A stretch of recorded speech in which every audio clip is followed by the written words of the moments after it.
Hello everyone, यह है DPP number 3 लक्ष्य नीट 1.0 2025 बैच का। चलिए इसका क्वेश्चन नंबर फर्स्ट को देखते हैं। There are two charge plus 10 microcoulomb having mass 10 mg and plus 5 microcoulomb having mass 5 mg। The ratio of their acceleration under Coulomb's force acting between them. हमें किसका ratio निकालना है? एक्सेलरेशन का।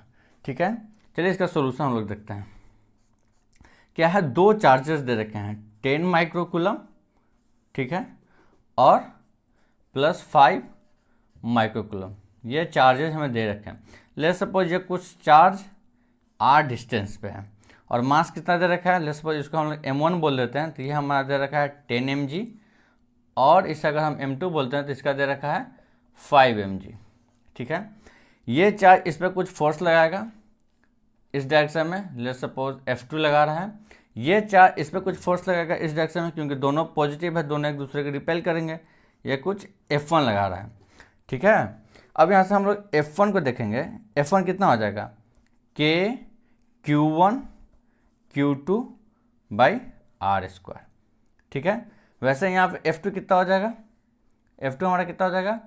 K Q1 Q2 by are square. ठीक है, आप यहाँ पे देख पा रहे होंगे कि ये दोनों चार्ज हैं एक दूसरे पे इक्वल फोर्स लगा रहे हैं। F1 को आप देखिए, F2 का आप देखिए, दोनों इक्वल हैं। इनका डायरेक्शन अलग अलग है। ठीक है, ये इस पे इधर फोर्स लगा रहा है, ये इस पे इधर फोर्स लगा रहा है, लेकिन इनका जो मैग्नीट्यूड है वो सेम है। ठीक है,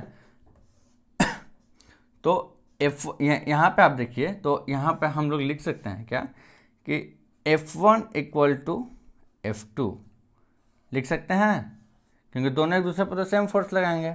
ठीक है, यहाँ पे आप देख सकते हैं, और हमें मालूम है force is equal to mass into acceleration होता है। ठीक है, तो यहाँ से हम लोग क्या लिख सकते हैं? M1 A1 equal to M2 A2 लिख सकते हैं। M1 हमारा कितना है? 10, A1 को ऐसे ही छोड़ देंगे। M2 कितना दे रखा है? 5 A2।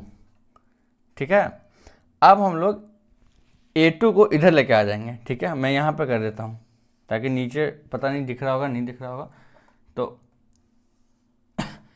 यहाँ पे मैं A2 को इस तरफ लेकर चला जाऊँगा, तो A1 बाई A2 हो जाएगा।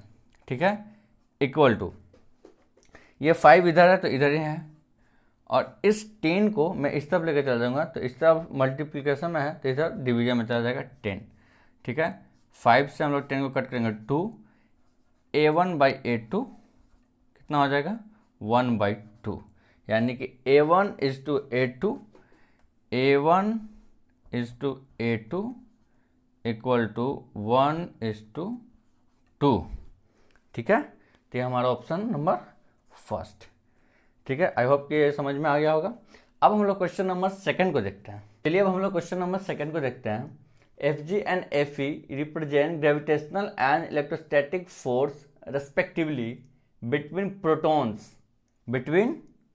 Protons situated at a distance 11 micrometer. The ratio of Fg by Fe is of the order of। हमें ना 10 के ऑर्डर में आंसर लाना है, तो हम लोग इसमें ना ज़्यादा कैलकुलेशन नहीं करेंगे। हम लोग 10 के रेशियो में ही आंसर लाने का ट्राई करेंगे। हालांकि आप कैलकुलेशन भी कर सकते हैं, लेकिन वो लेंदी है और उस तरीके का क्वेश्चन कभी आता नहीं है, और उस तरीके से कभी आंसर पूछेगा ही नहीं, क्योंकि बहुत वो टाइम टेकिंग होता है, बहुत लेंदी कैलकुलेशन होता है। तो जब भी ऑप्शन आते हैं वो 10 के पावर में ही रहते हैं, इसी ऑर्डर में रहते हैं, ताकि आप इजीली आंसर तक पहुंच सकें। चलिए इसका आप हम लोग सोल्यूशन को देखते हैं।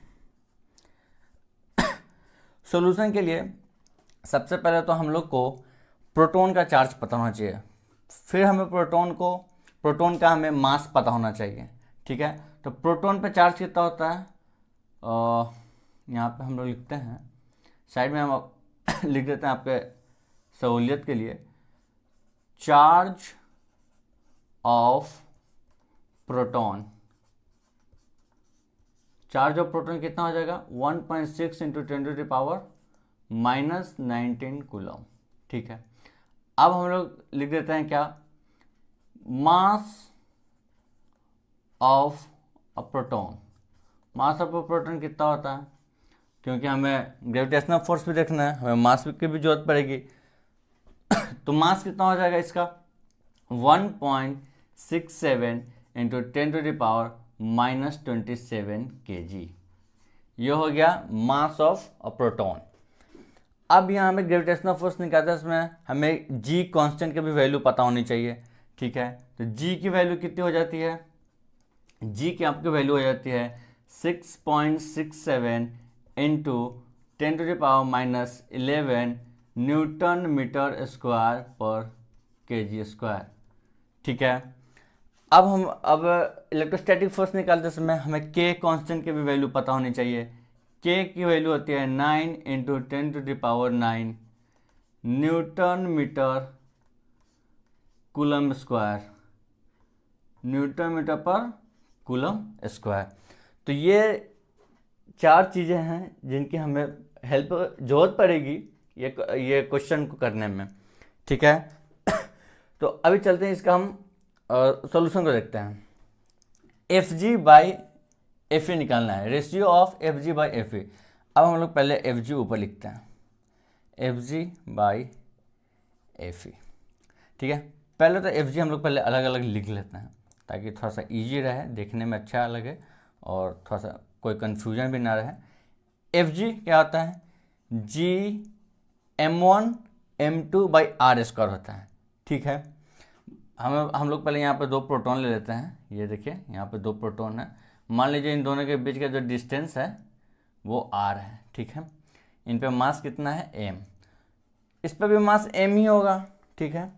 इस पर भी मास m ही होगा, क्यों होगा, क्योंकि दोनों प्रोटॉन है। तो भाई अगर दोनों प्रोटॉन है तो दोनों पर मास सेम होगा, अगर दोनों प्रोटॉन है तो दोनों पर चार्ज भी सेम होगा। लेट्स सपोज कि चार्ज क्यू क्यू है दोनों पे, ठीक है। दोनों प्रोटॉन है, हमें प्रोटॉन पर देखना है, तो अगर दोनों प्रोटॉन है तो दोनों का मास भी सेम होगा m, दोनों प्रोटॉन है तो दोनों का चार्ज भी सेम होगा क्यू क्यू, ठीक है।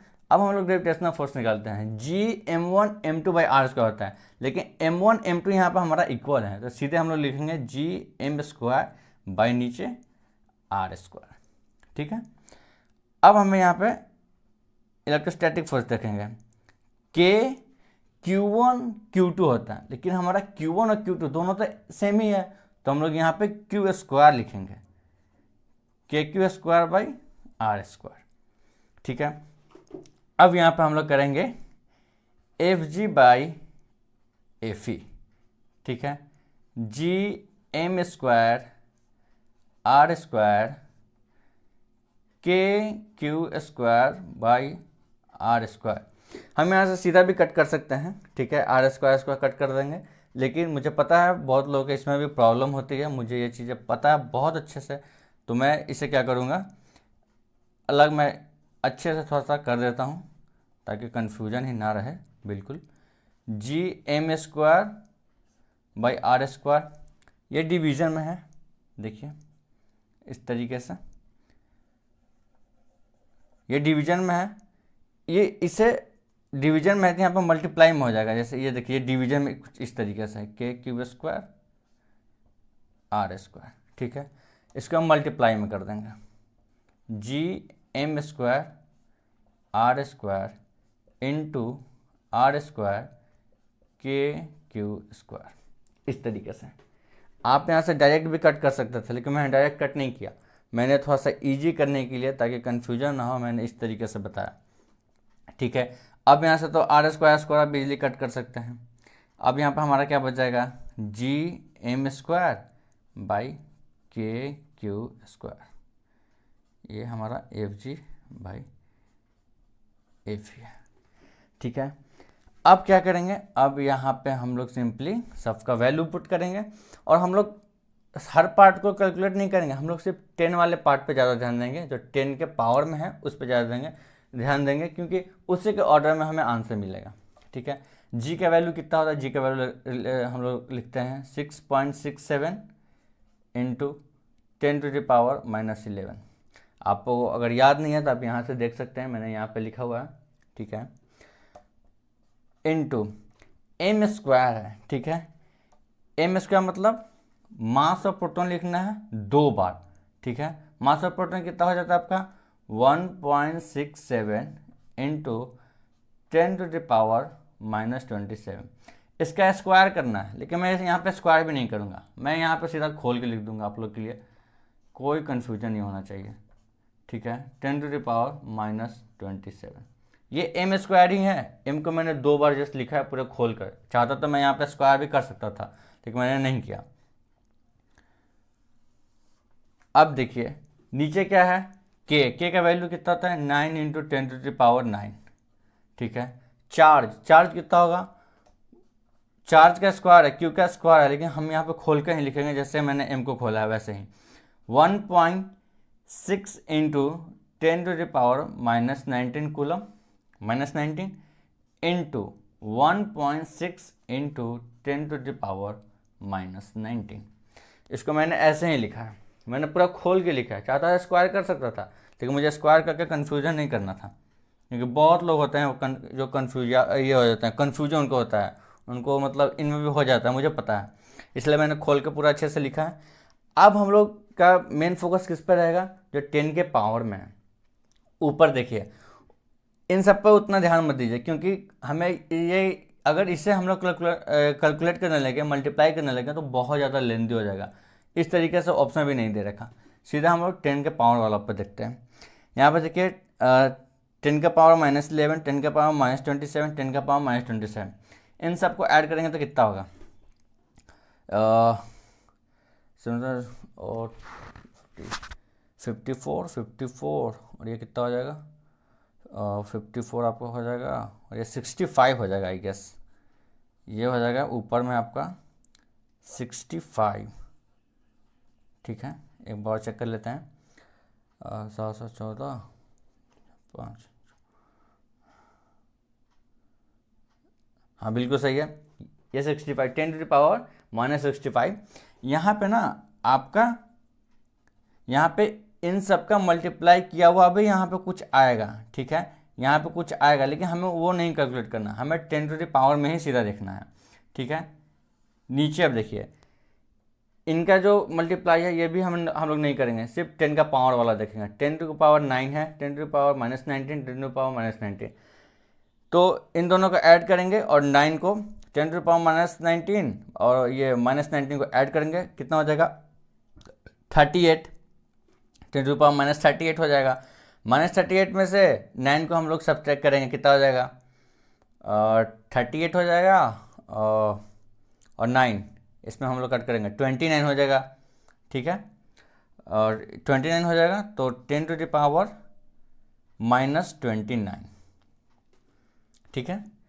और यहाँ पे इसका भी कुछ मल्टीप्लाई किया हुआ, ये वाला इसका भी मल्टीप्लाई किया हुआ कुछ यहाँ पर आएगा, तो हम लोग यहाँ पर मल्टीप्लाई करेंगे नहीं, क्योंकि वो लेंदी हो जाएगा, इसमें हम लोग का आंसर दे भी नहीं रखा, ठीक है। अब यहाँ पे देखिए 10⁻−29 को हम लोग ऊपर लेके जाएंगे, ठीक है। तो 10⁻−65 पहले से था, और सॉरी -65 पहले से था, ऊपर ये जाएगा तो ये प्लस में कन्वर्ट हो जाएगा, ये +29 हो जाएगा। हम इसे जब सॉल्व करेंगे तो -65 और +29 करेंगे, क्योंकि बेस सेम है, पावर जुड़ जाएंगे। जब हम लोग पावर जोड़ेंगे तो ये हमारा आ जाएगा 10⁻−36, ये हमारा आंसर होगा, ये हमारा आंसर होगा 10⁻−36। अगर यहाँ पर आप लोग को नहीं दिख रहा होगा तो मैं यहाँ पे लिख देता हूँ 10⁻−36, ठीक। यहाँ का कैलकुलेशन जो यहाँ पे आता वो मैंने ऊपर में नहीं लिखा है, ठीक है। जो यहाँ पर आता मैंने वो नीचे भी नहीं लिखा है, यहाँ पे मैंने नीचे नहीं लिखा है। क्यों नहीं लिखा है, क्योंकि इनका करने का कोई सेंस नहीं है। आप कर सकते हैं, अगर आपके पास टाइम है आप आराम से घर में बैठ के कर सकते हैं, बट आंसर 10 के ऑर्डर में दे रखा है, हमें 10 के ऑर्डर में सॉल्व करना है, तो मैंने जस्ट आपको सॉल्व करके दिखा दिया 10 के ऑर्डर में। आई होप कि ये भी क्वेश्चन अच्छे से आप लोग को समझ में आया होगा। अब हम लोग क्वेश्चन नंबर 3 को देखेंगे। चलिए अब हम लोग क्वेश्चन नंबर 3 को देखेंगे, ठीक है। 2 charge each of 1 microcoulomb are at a distance 1 centimetre apart in vacuum, the force between them is. ये तो बहुत ही ये सिंपल क्वेश्चन है, ठीक है। 2 चार्ज दे रखे हैं इनका मैग्नीट्यूड कितना है 1 माइक्रो कूलम, और यहाँ पे एक है 1 micro coulomb. Let's suppose in दोनों के बीच का सपोज नहीं करना, यहाँ पे एक्चुअली में दे रखा है 1 सेंटीमीटर, ठीक है 1 सेंटीमीटर, ठीक है। In vacuum force between them is, ठीक है, जस्ट फोर्स का फॉर्मूला लगा दीजिए। वैक्यूम में कितना होता है K/Q1 Q2 बाई R²। यहाँ पे हमारा Q1 भी और Q2 दोनों सेम है, तो यहाँ पर सीधा लिखेंगे KQ² बाई R² हम लोग लिख देंगे, ठीक है। यहाँ पे हमें दो चीज़ का ध्यान रखना है, क्या, तो यहाँ पे जो हमारा 1 माइक्रो कूलम है उसको हम लोग कूलम में पहले कन्वर्ट करेंगे, ठीक है। कूलम में करेंगे तो कितना हो जाएगा, यहाँ पे 10⁻⁻6 कूलम डायरेक्ट लिख सकते हैं, लेकिन बहुत सारे बच्चों का क्या होता है कि ये 1 कहाँ गया, 1 से मल्टीप्लाई करने पर कोई फ़र्क नहीं पड़ता, लेकिन मैं यहाँ पर लिख देता हूँ 1 × 10⁻⁻6 कूलम, ठीक है। मैंने माइक्रो कूलम को कूलम में कन्वर्ट कर लिया, ठीक है। अब हम 1 सेंटीमीटर को मीटर में करेंगे, ये 1 सेंटीमीटर रहा, 1 सेंटीमीटर को मीटर में करने के लिए 100 से डिवाइड करेंगे, ठीक है। इससे आप ऐसा भी लिख सकते हैं 1 10 का स्क्वायर, और ये 10 का स्क्वायर ऊपर चल जाएगा तो क्या हो जाएगा 10⁻⁻2 मीटर, ठीक है। अब देखिए, अब आप जस्ट यहाँ पर पुट कर दीजिए, वैक्यूम में का वैल्यू कितना होता है 9 × 10⁻9, ठीक है।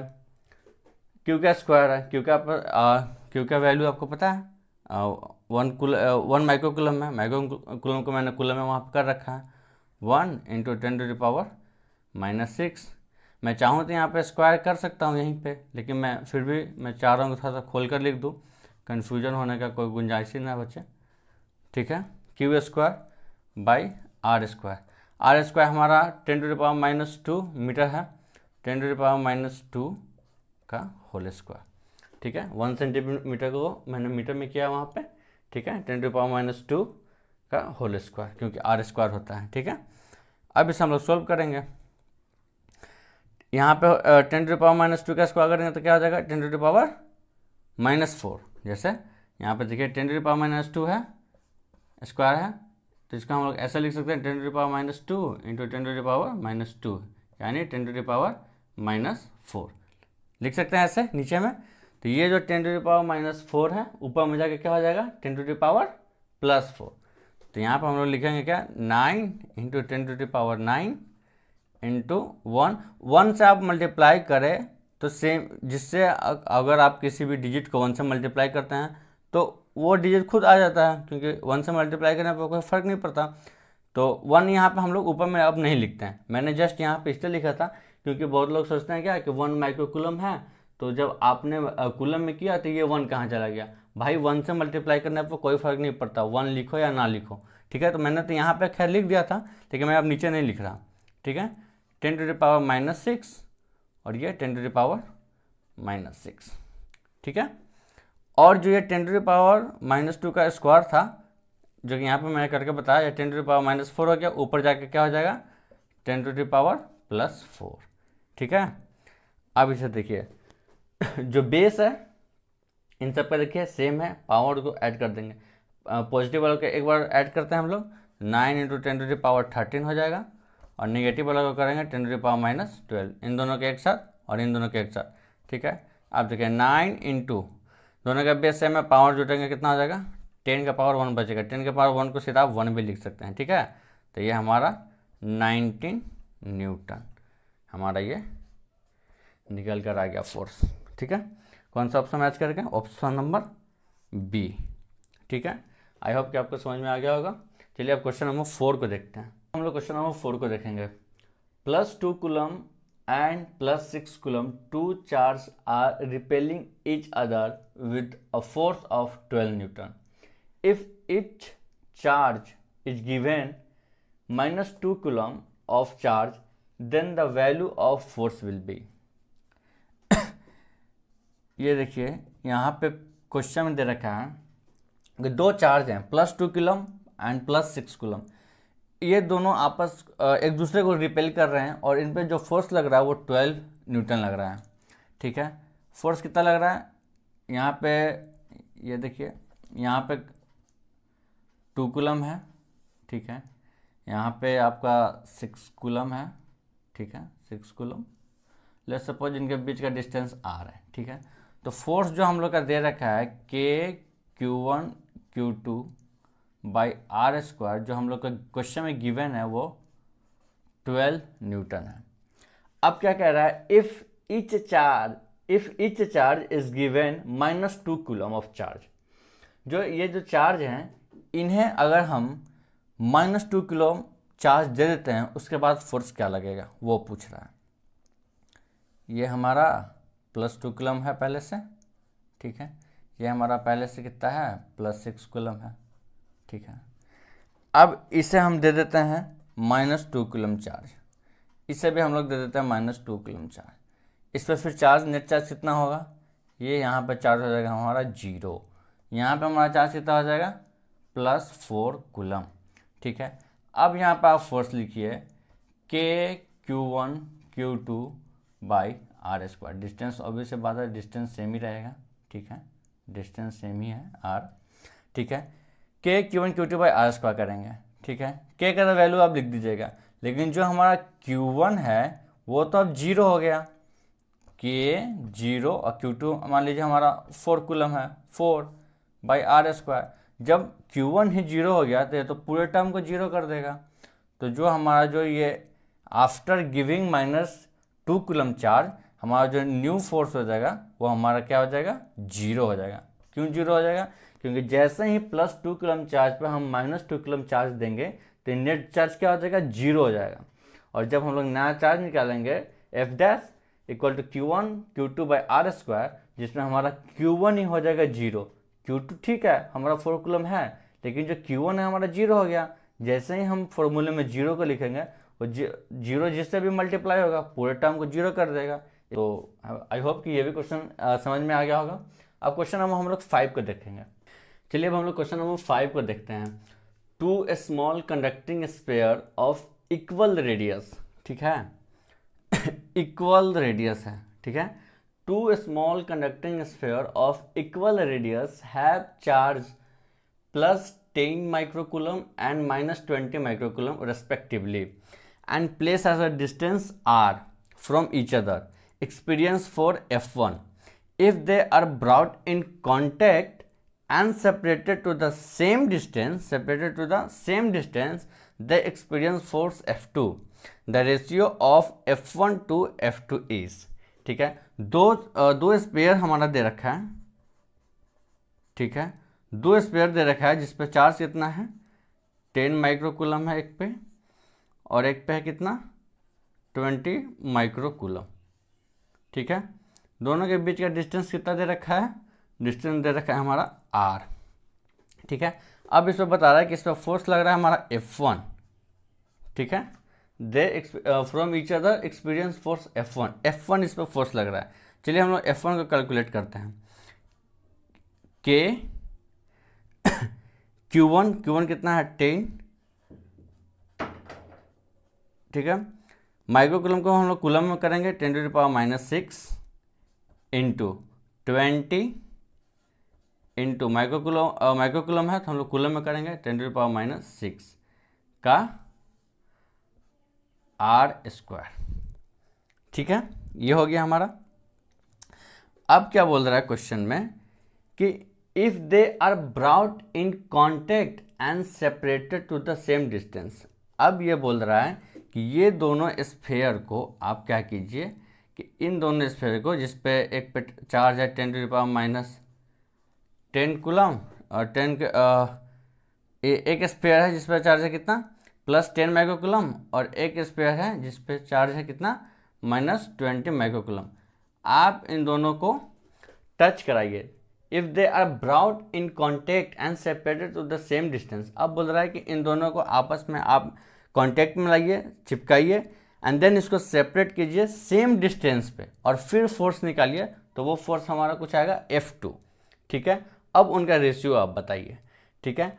तो जब हम किसी दो चार्ज को कांटेक्ट में लाते हैं, ठीक है, तो वो दोनों चार्ज कांटेक्ट में लाने के बाद जो उन पे नेट चार्ज होता है उसका आधा आधा चार्ज इक्वली डिस्ट्रीब्यूट हो जाता है दोनों स्पेयर में। कब? जब इक्वल रेडियस का स्फीयर हो तब, जो कि हमारा इक्वल रेडियस है, ठीक है, two small conducting sphere of equal radius, ठीक है, दोनों स्फीयर का जो रेडियस है यहाँ पे इक्वल है, ठीक है।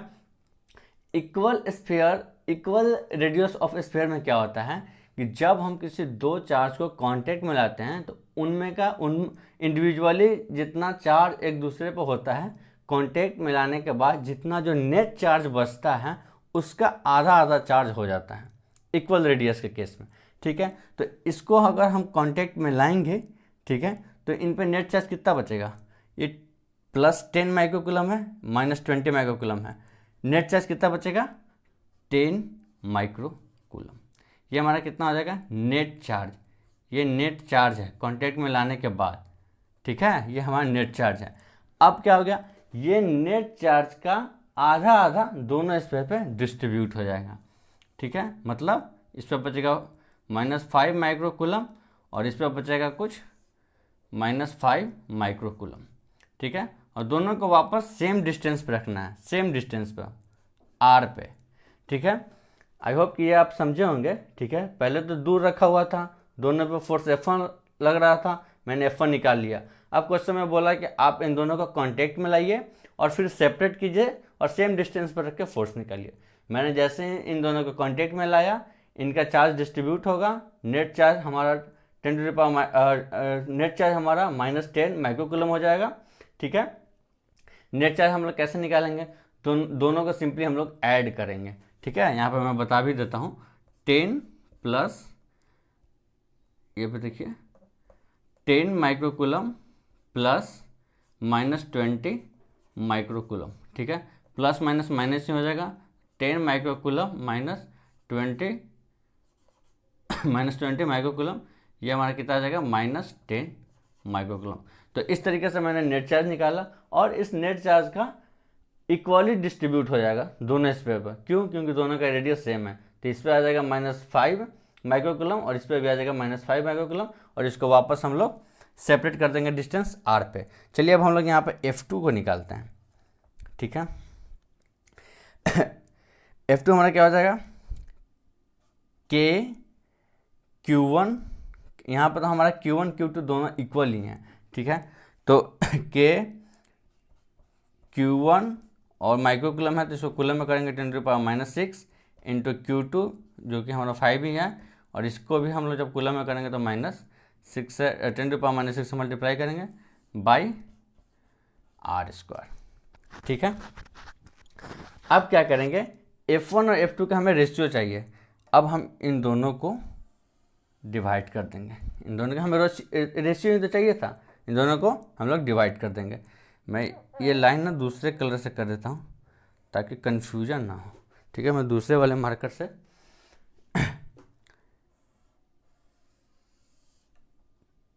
ठीक है, F1/F2 हो गया यहाँ से, ठीक है।